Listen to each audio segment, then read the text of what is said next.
Hello everyone, मी doctor Hitesh Karnavat, वात्सल्य आयुर्वेदिक clinic, Chinchwad, Pune.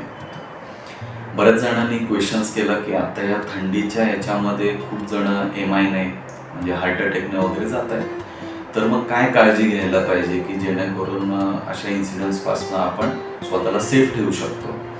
याच्यात सगळ्यात महत्त्वाची गोष्ट आहे की सकाळी अर्ली मॉर्निंग जेव्हा खूप थंडी असते तर त्यावेळेस शक्यतो बाहेर जाणे टाळावे. त्यावेळेस तुम्हाला पाहिजे तर मफलर, कानटोपी, स्वेटर यांचा तुम्ही वापर केला पाहिजे.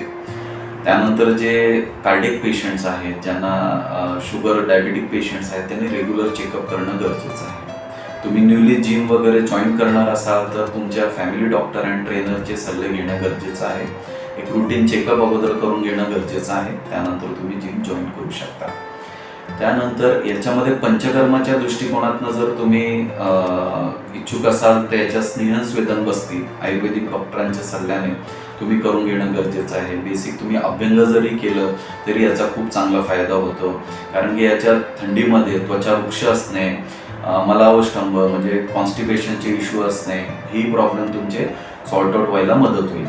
आणि हृदयाच्या बाबतीतही याचा खूप चांगला फायदा होऊ शकतो. तर तुम्ही निश्चितच या बेसिक गोष्टी पाळणं गरजेचं आहे. कोमट पाणी पिण्यात ठेवणे गरजेचं आहे. अतिरिक्त मिठाचं सेवन, तेलकट पदार्थ वगैरे यांचं सेवन अवॉइड करणं गरजेचं आहे.